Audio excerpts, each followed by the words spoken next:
শরীরের অঙ্গের বিনিময় হোক, আমি একটু সম্পদ নিয়ে আপনার দরবারে হাজির হব, কিন্তু আমি সেটাও ব্যর্থ হয়েছি। আল্লাহ নবী, আপনি দুহাত তুলে আমার জন্য দোয়া করেন। আমার কাছে আর কিছুই নেই, আমার কাছে একটি সম্পদ আছে, আমার জীবন। আমি যুদ্ধে আমার জীবনটুকু দিয়ে আমি অংশগ্রহণ করতে চাই। আল্লাহ নবী থমকে দাঁড়িয়ে গেলেন। কিছুক্ষণ পর দুটি হাত তুললেন। আল্লাহ, আব্দুল্লাহ জুল বাজাজাইনের রক্তকে তুমি কাফেরদের জন্য হারাম করে দাও। শোনার সাথে সাথে সে চিৎকার করে অজ্ঞান হয়ে যাওয়ার অবস্থা। আল্লাহর নবী, আমি তো কিছুই দিতে পারলাম না, আমি তো আমার জীবনটুকু দিয়ে আমি তাবুকের যুদ্ধে অংশগ্রহণ করতে চাই, কিন্তু আমি কি অপরাধ করেছি, আমি কি অন্যায় করেছি, কি ভুল করেছি, যে ভুলের কারণে আপনি আমার জন্য উল্টা দোয়া করছেন? আল্লাহর নবী মাথায় হাত বুলিয়ে দিলেন। আব্দুল্লাহ জুল বাজাজাইন, তুমি কি করেছো জানি না, তুমি যেভাবে ইন্তেকাল করো না কেন, তোমার ইন্তেকাল হবে একজন শহীদের ইন্তেকাল। কিছুদিন পরে জ্বরে ঢুকে তিনি ইন্তেকাল করলেন। আল্লাহর নবী তাকে শহীদ হিসেবে ঘোষণা দিলেন। কবরে যখন আল্লাহর নবী জানাজা পড়ার পরে নিজে কবরের মধ্যে নেমে আব্দুল্লাহ জুল বাজাজাইনকে আল্লাহর নবী দুহাত দিয়ে শোয়াই দিচ্ছেন, পাশ থেকে চিৎকার করে কাঁদছে আবু যার গিফারি। আল্লাহর নবী, আজকে দুহাত দিয়ে আপনি আব্দুল্লাহ জুল বাজাজাইনের কফিনকে নামাচ্ছেন, এই কফিনটা যদি আব্দুল্লাহ জুল বাজাজাইনের না হয়ে এইটা যদি আমি আবু যার গিফারি হতাম, তাহলে আমি কতই ধন্য হতাম। আল্লাহ রাসূলের সাহাবীদের জীবনে অসংখ্য ত্যাগ এবং কোরবানি। হযরত মুসআব রাদিয়াল্লাহু তাআলা আনহু, যিনি আমাদের জীবনের জন্য উজ্জ্বল নক্ষত্র, দিনের জন্য তিনি কি উৎসর্গ, স্যাক্রিফাইস তিনি করেছেন। আরবের সবচেয়ে ধনাঢ্য পরিবারের সন্তান, আরবের সবচেয়ে ধনাঢ্য পরিবারের সন্তান, তার জন্য এই বাগধারাটি প্রযোজ্য ছিল যে তিনি সোনার পালঙ্কে জন্মগ্রহণ করেছেন। জীবনে একটি পোশাক একবার পরার পরে দ্বিতীয়বার তার শরীরে ওই পোশাক আর কোনোদিন দেখা যায়নি। এক জোড়া জুতা একবার পরিধান করার পরে দ্বিতীয়বার তার শরীরে ওই জুতা আর কখনো দেখা যায়নি।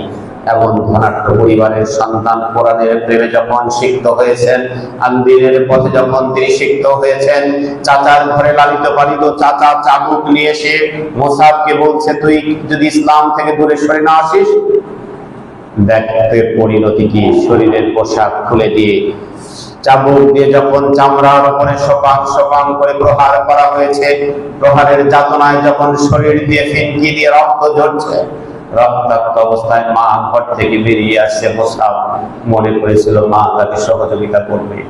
সহযোগিতার পরিবর্তে যখন তাকে বলছে, তুই যদি ইসলাম থেকে দূরে সরে না আসিস, আমি তোকে মাহমুদ পরিচয় দিতে চাই না। সমস্ত ধন সম্পদ ছেড়ে দিয়ে উস্কো খুস্কো আর রক্তাক্ত অবস্থায় তিনি আল্লাহ রাসূলের রওজায় যখন গেলেন, আল্লাহর নবী দেখে চিনতে পারছেন না, বুঝতে পারছেন না। পরিচয় যখন করে দেওয়া হলো, ইনি হলেন মুসআব। আল্লাহর নবী চোখের পানি ধরে রাখতে পারলেন না। আল্লাহর নবীর চোখ দিয়ে ঝরঝর করে পানি ঝরে আর বলছে, তুমি কি ওই মুসআব যে মুসআবের শরীরে একটি পোশাক একবার দেখা যেত, দ্বিতীয়বার দেখা যায়নি? তুমি কি ওই মুসআব যে মুসআবের পায়ে জোড়া একবার দেখা গেছে, দ্বিতীয়বার দেখা যায়নি? দিন প্রতিষ্ঠার জন্য, দিনের জন্য সমস্ত কিছু স্যাক্রিফাইস তাকে করতে হয়েছে। উহুদের যুদ্ধে আল্লাহর নবী প্রধান সেনাপতির দায়িত্ব পাওয়ার পরে যখন কালেমার ঝান্ডা কার হাতে তুলে দিলেন, যুদ্ধে অংশগ্রহণ করবেন বদর যুদ্ধের বীর সেনাপতি আল্লাহ রাসূলের চাচা হযরত হামজা রাদিয়াল্লাহু তাআলা আনহু, আল্লাহর নবী আবেগ ধরে রাখতে পারেনি। দিনের জন্য জীবনের সর্বোচ্চ ত্যাগ স্বীকার করেছেন মুসআব। কলেমার ঝান্ডা মুসআবের হাতে তুলে দাও।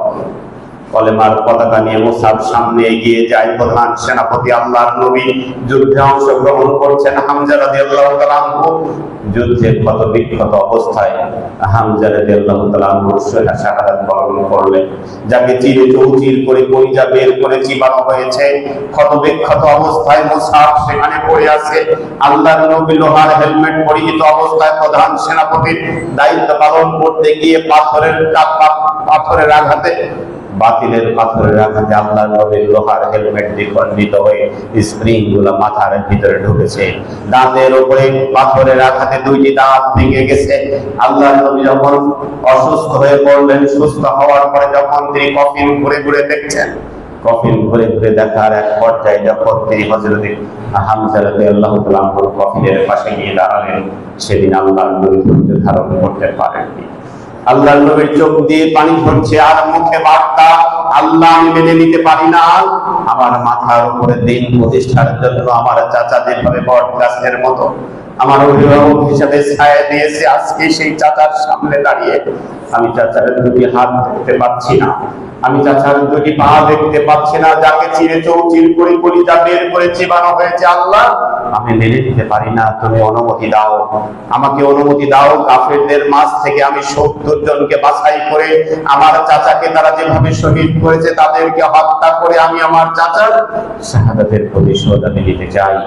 আল্লাহর নবীর উপর কোরআন অবতীর্ণ হয়ে যায়। কিসাস সংক্রান্ত কোরআনের আয়াত অবতীর্ণ হওয়ার পরে আল্লাহর নবী ধৈর্য ধারণ করে যখন তিনি সামনের দিকে পা বাড়ালেন, আল্লাহর নবীর চক্ষু মোবারক যখন হযরত মুসাবের শরীরের উপরে পড়ে যায়, আল্লাহর নবী দ্বিতীয়বারের মতো আবারও আবেগে আপ্লুত, তিনি চিৎকার করে বলছেন, মুসাব ক্ষত বিক্ষত অবস্থায় পড়ে আছে, এক টুকরো কাপড় তার শরীরে নেই। আল্লাহর নবী মেনে নিতে পারছেন না, তুমি ওই মুসাব যে মুসাবের শরীরে একটি পোশাক একবার দেখা যেত, দ্বিতীয়বার দেখা যায়নি, আজকে উহুদের ময়দানে ক্ষত বিক্ষত অবস্থায় তুমি পড়ে আছো, তোমার শরীরে এক টুকরো কাপড় নেই। আল্লাহর নবী যখন জানাজা সম্পন্ন করতে যান, নিজের চাচার শরীরের কাপড়কে অর্ধেক করে অর্ধেক টুকরো যখন মুসাবের শরীরে পরিয়ে দেওয়া হয়, মাথার দিকে ঢাকতে পা বেরিয়ে যায়, পায়ের দিকে ঢাকতে মাথা বেরিয়ে যায়। আল্লাহর নবী বললেন, মাথার দিকে ঢেকে দাও। মাথার দিকে ঢেকে দাও হলো, পায়ের দিকে খোলা ইস্কির নামক একটি লতানো ঘাস আছে, তুলে নিয়ে আসো। তুলে নিয়ে আসা হলো, ঘাস দিয়ে ঢেকে দিয়ে আল্লাহর নবী দাফন কাফন সম্পন্ন করলেন। এটাই হলো এই আন্দোলনের ইতিহাস। এই আন্দোলনকে যারা নিজের জীবনে, এই মহাগ্রন্থ আল কোরআনকে যারা নিজের জীবনে ধারণ করেছে, যুগে যুগে আমরা এই আন্দোলনের কর্মীদের সেই ইতিহাস আমরা লক্ষ্য করি।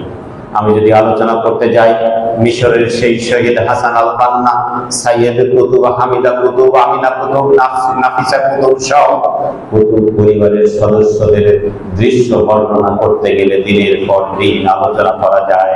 কি অপরাধ ছিল এই দিন গ্রহণ করার কারণে তাদেরকে নির্মমভাবে খুঁচিয়ে খুঁচিয়ে গোটা পরিবারের অসংখ্য ভাইদেরকে শহীদ করা হয়েছে, বুলেট বিদ্ধ করে শহীদ করা হয়েছে হাসান আল বান্নাকে। সেই হাসান আল বান্নার ইখওয়ানুল মুসলিমিনকে যখন বাতিলের সিদ্ধান্ত সরকারের, সেই সরকারের প্রধান বিচারপতির দায়িত্ব পালন করছিলেন আব্দুল কাদের আওদা। আব্দুল কাদের আওদা প্রধান বিচারপতির টেবিলে বসে যখন ইখওয়ানুল মুসলিমিনের লক্ষ্য উদ্দেশ্য কর্মসূচি পড়ে শোনানো হলো, এই সংগঠনের মাধ্যমে আল্লাহর জান্নাত পাওয়া সম্ভব, হৃদয়ের মধ্যে গেঁথে গেল ইসলাম। বাতিল তিনি করেন না, সরকারের পক্ষ থেকে চাপ বাতিল করতে হবে, কিন্তু সেই সংগঠনকে তিনি কিভাবে গ্রহণ করলেন যে এই সংগঠনের জন্য প্রয়োজনে আমি শহীদ হয়ে যাব, আমি সংগঠনকে বাতিল করতে পারবো না। চাপ প্রয়োগ করা হলো, প্রধান বিচারপতির চেয়ার ছেড়ে দিয়ে অ্যাডভোকেটের কাতারে বসে সংগঠনের পক্ষে যখন তিনি যুক্তি উপস্থাপন শুরু করলেন, নবনিযুক্ত বিচারপতি যখন যুক্তি খণ্ডাতে পারছে না, সেখান থেকে তাকে গ্রেফতার করে মিশরের কেন্দ্রীয় কারাগারে নিয়ে যাওয়া হয়। কেন্দ্রীয় কারাগারে নিয়ে যাওয়ার পরে আব্দুল কাদের আওদাকে বলা হয়, তুমি যদি সিদ্ধান্ত নাও যে ইখওয়ানুল মুসলিমিনকে তুমি বাতিল করবে, তাহলে প্রধান বিচারপতির চেয়ার তোমার জন্য উন্মুক্ত, তোমাকে ছেড়ে দেওয়া হবে। কিন্তু দিনের কি সন্ধান তিনি পেয়েছেন, যখন রাজি হলো না, ঠান্ডা পানি তাকে খাওয়ানো হয়েছে, ফুটন্ত গরম পানি খাওয়ানো হয়েছে, এমনকি মানুষের পেশাব পর্যন্ত তাকে খাওয়ানো হয়েছে। ফেরানো যখন সম্ভব হয়নি, একমাত্র সন্তান ছিল আব্দুল কাদের আওদা, যেই সন্তানকে জেলখানার ফটকে নিয়ে এসে আব্দুল কাদের আওদাকে বলা হচ্ছে, তুমি যদি ইখওয়ানুল মুসলিমিন থেকে দূরে সরে না আসো, দ্বীন ইসলাম থেকে দূরে সরে না আসো, তোমার সন্তানকে কি করা হয়? সন্তানের সারা শরীরের পোশাক খুলে চাবুক দিয়ে যখন আঘাত হানা হয়, আঘাতের যাতনায় যখন শরীরের চামড়া ফেটে ফিনকি দিয়ে রক্ত ঝরে, রক্তাক্ত অবস্থায় পিতার চোখ দিয়ে শুধু অশ্রুই ঝরে। যখন সে ফিরে আসছে না, তখন পাষণ্ডরা একটি তরবারি দিয়ে ডান হাত কর্তন করে পিতার দিকে ছুঁড়ে মারে, দ্বিতীয় হাত কর্তন করা হলো, শিরোচ্ছেদ করে যখন পিতার দিকে ছুঁড়ে মারা হয়, চিৎকার দিয়ে উঠলেন, আল্লাহ যে দিনের জন্য আমি শহীদ হতে চেয়েছিলাম, তুমি আমাকে এখনো শহীদ করলে না। কাল কিয়ামতের ময়দানে দাঁড়িয়ে তোমার সামনে দাঁড়িয়ে যেন আমি বলতে পারি আমি একজন নিষ্পাপ শিশু, শহীদের পিতা, আল্লাহ তুমি আমাকে ক্ষমা করে দাও। পরবর্তীতে তাকে ফাঁসির মঞ্চে ঝুলিয়ে নির্মমভাবে শহীদ করা হয়েছে। আজকে সেই আন্দোলনের উত্তরসূরি, সেই সংগঠনের উত্তরসূরি যারা, এই আন্দোলনের রাহবার আমিরে জামাত মাওলানা মতিউর রহমান নিজামীকে কি নির্মম 1971 সালে যার বিরুদ্ধে কোনো অভিযোগ ছিল না, কোনো মামলা ছিল না, স্বাধীনতার 47 বছর পরে যুদ্ধ অপরাধীর ধোয়া তুলে একটি মামলায়, মিথ্যা মামলার নাটক মঞ্চস্থ করে যখন তাকে ফাঁসির মঞ্চে নিয়ে যাওয়া হবে, ফাঁসির মঞ্চে যাওয়ার পূর্বে যখন পরিবারের সদস্যরা তার সাথে সাক্ষাৎ করতে এসেছেন, পরিবারের সদস্যরা কান্নায় ভেঙে পড়ছে, আমিরে জামাত তিনি তাদেরকে সান্ত্বনা দিচ্ছেন, তোমরা বলো আমি ফাঁসির মঞ্চে যাব কোন পোশাকটি পরে। ফাঁসির মঞ্চে যাওয়ার জন্য তৈরি হলেন, পাজামা পাঞ্জাবি পরে, জমটুপি পরানো প্রয়োজন নেই। যখন পরিয়ে দেওয়া হলো, পরিয়ে দিয়ে যখন তাকে ফাঁসির মঞ্চে উঠানো হলো, ফাঁসির মঞ্চে উঠানোর পরে দুটি হাত উঁচু করে যখন রশি তার হাতে বাঁধলো, আমিরে জামাত রশিকে সালাম দিয়ে বললেন, হে রশি তুমি আমার সাক্ষী, যে অপরাধে আমাকে ফাঁসি দেওয়া হচ্ছে এর সাথে বিন্দু মাত্র সম্পর্ক আমার নেই। তোমার মাধ্যমে আমি আর অল্প সময়ের মধ্যেই আমি মহান আল্লাহর জান্নাতে আমি চলে যাব। এই আন্দোলনের চেতনা তাদের ওটাই ছিল, যারা আল্লাহর রাস্তায় নিহত হয়, জীবন দেয়, তারা মৃত না, তারা জীবিত, তারা আল্লাহর কাছ থেকে রিজিক প্রাপ্ত।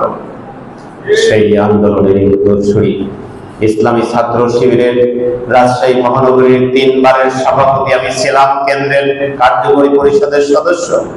স্বাভাবিকভাবেই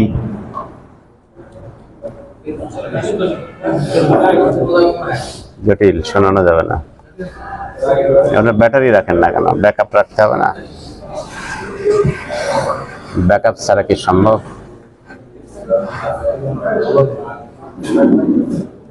ব্যাটারি ব্যাকআপ দরকার হয়।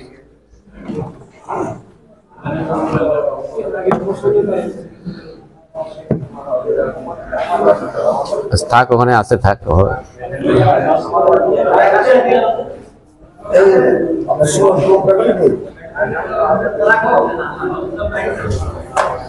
আপনার পোশাক